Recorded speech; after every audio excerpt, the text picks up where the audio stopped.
Саламатсыздар ма балалар? Бүгінгі сабақтың тақырыбы реферат. Бүгінгі сабақтан рефераттың құрылымын пайдаланып, оны жазуды үйренетін боласың. Қазіргі таңда адам өзін қоршаған әлем жайлы көптеген деректер жинап, компьютерде сақтап цифрландырды. Компьютердің көмегімен деректер іздеп табуға ыңғайлы етіп жүйеленді. Сонымен қатар компьютердің көмегімен деректердің шексіз көлемін өңдеу, қатесіз есептеулер жүргізу сияқты ақпараттық процестермен жұмыс жасау әлде қайда жеңілдеді.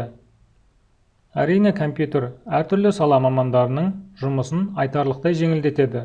Мысалы, жазушы үшін компьютер кітап жазуға көмектесетін таптырмас көмекші. Инженерлер оны күрделі есептеу және процесті модельдеу үшін қолдана алады. Ал оқушы үшін компьютерде деректер көзі түрлі реферат, мақала, жобалық жұмыс жазуға көмектесетін кітапхана.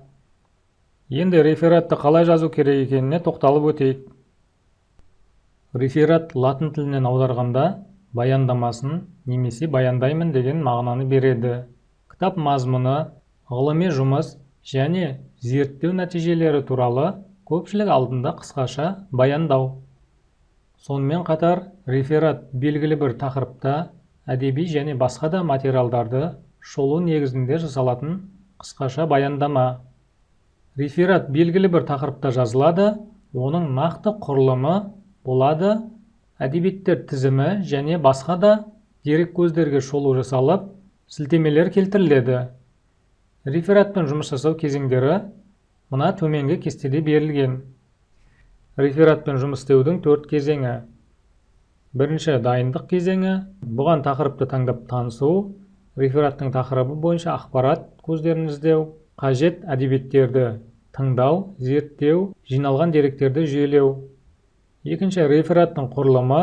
Бұған рефераттың жоспары, кіріспе бөлімі, негізгі бөлім, қорытынды бөлім, пайдаланылған әдебиеттер тізімі жатады. Келесі, үшінші, рефератты рәсімдеуге қойылатын талаптар. Рефераттың А4 пішімі, ақпаратқа орындалуы.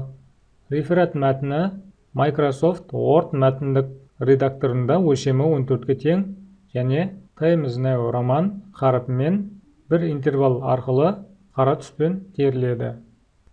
Келесі, рефератта дәйек сөздерді қолдану. Дәйек сөздерде автордың ойы бұрмаланбау керек. Жекелеген сөздер қарастырылып, қысқартылатын болса, орнына көп нүкте қойылады. Одан кейін қорытынды бөлім. Қорытынды бөлімнің тақырыбы абзацтан бас әріппен жазылады. Қорытынды бөлімнің көлемі 1-2 беттен аспауы тиіс. Келесі, рефераттағы әдебиеттер тізімін жасау үлгісі. Одан кейін пайдаланылған әдебиеттер. Бұл жерде әдебиеттер тізімі келесі критерийлер бойынша рәсімделеді.